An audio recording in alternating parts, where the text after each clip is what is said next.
Yeah. At the time you were doing it, did you meet Timmy Gatlin? I met him once. Yes, I sure did. Yes. Just one time though with Teddy in Harlem because I know they were doing something together and I went down to the studio and he was with them and very very very nice guy, talented guy, very good songwriter, very good songwriter. Yeah, yeah, and I did interview, but then I listened to your podcast on Jack, and the way you describe Teddy, especially, I mean, for those of us, because I would always say that I had my three favorite sort of entertainers are Michael Jackson, Steven Spielberg, and Teddy Riley. I mean, so you can Very imagine, nice. and I sort of got into music just by following his career and stuff. So when you did you know of him when you and Al got signed, or did you did they introduce you to him after you got signed, or how did you? Yes, yes. We met him after. No, no, no, no, no. I'm sorry. It was before I'll be sure got the deal, but Teddy Riley was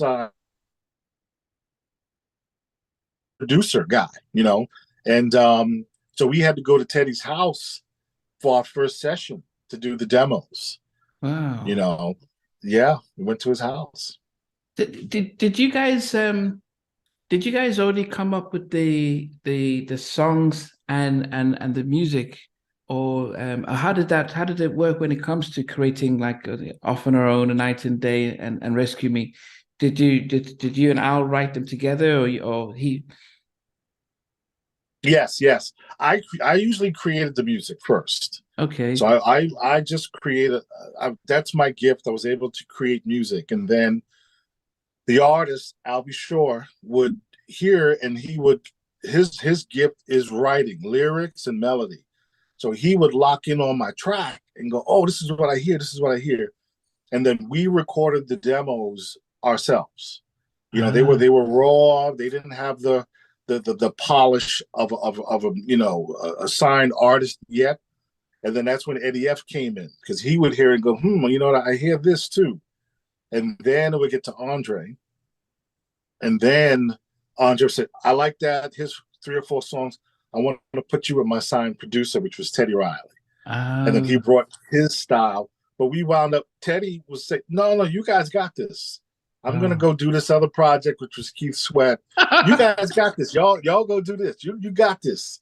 So I always have love for Teddy because he knew. He said, no, you don't need me. Y'all go do this. I'm gonna go do that. So that's Wow. how it usually worked. But the demo stage, myself and I'll be sure we took care of that. Now you said that you that he said the Michael Jackson, he said you guys that's going to be a hit.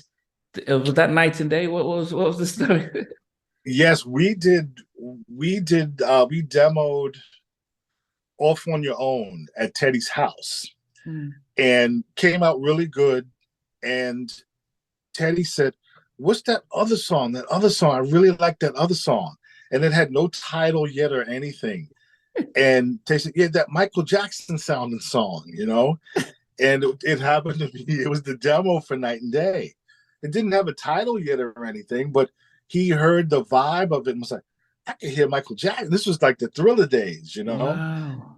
And he said he already knew it wasn't produced yet. It was so raw.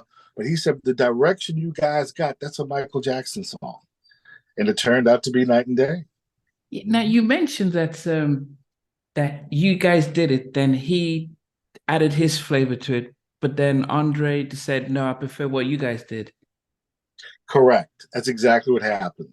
Um, it was Teddy he put together just a nice street version of it, but it kind of didn't mix well with the style of the record. And so he goes, no, no, let's keep it R&B pop. We don't want to really do the street thing because that was just Andre's movie.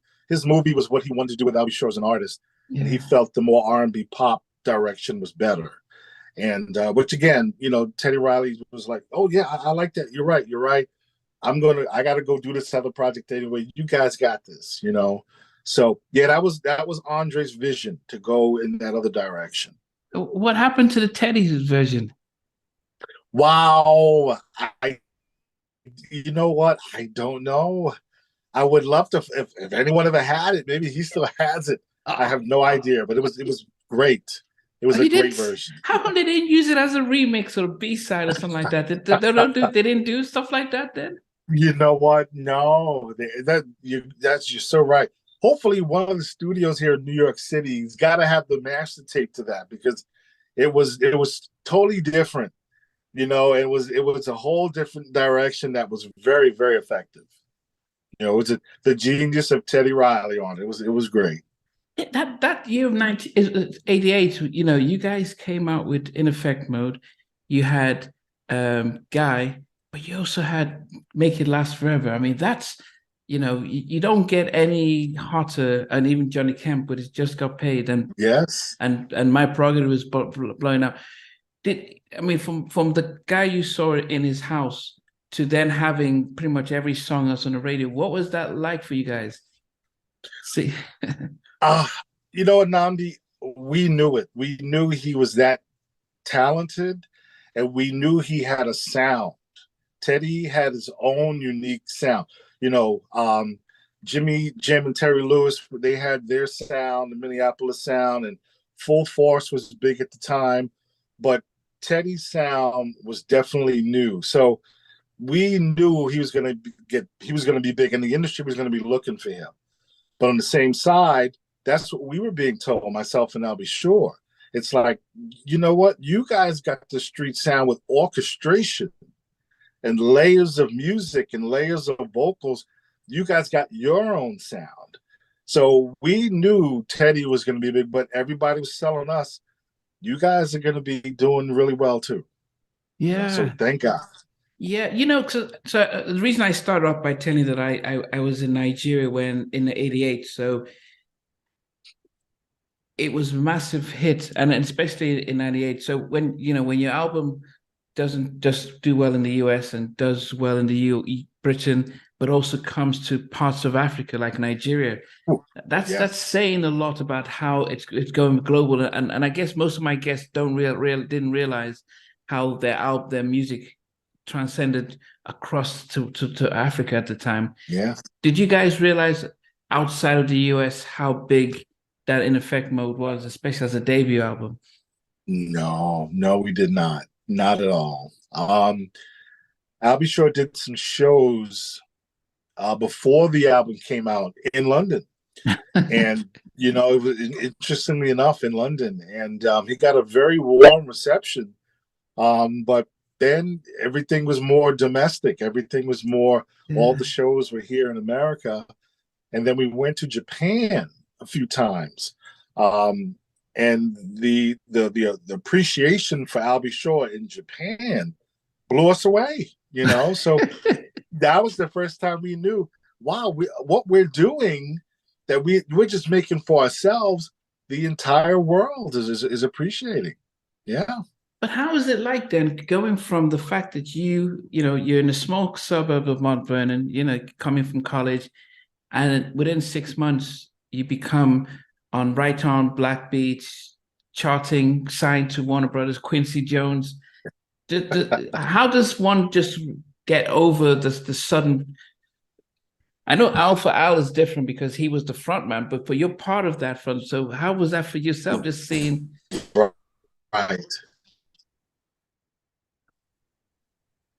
It was I don't think it took me years to really Oh, know that my music was now across the world. Still there. so It happened. yes, I was like, wow.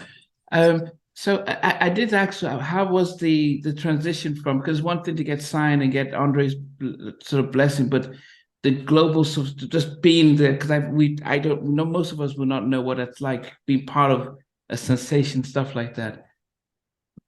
Now it was looking back, it was amazing because now everybody knew my name. I didn't tell everybody my name, but this industry now opened up, and these records now everyone knew who I was. They didn't know what I looked like, and I didn't appreciate that for years. You know, it was like, this is amazing, you know, and to see this industry, which is a tough industry, open up to me so quickly and so young, being respected for what I did at 21, 22 years old, it was amazing. It really was. Hey guys, thanks for watching. Thanks for being part of the Halftime Chat community. Please remember to like, share, and subscribe. But most importantly, why don't you consider being a member? That's a way of supporting the channel, but also getting a lot of videos ahead of time, a lot of behind the scenes stuff, and some exclusive content that doesn't get shared. But anyway, thanks for watching, and thanks for being part of Halftime Chat. Sweet.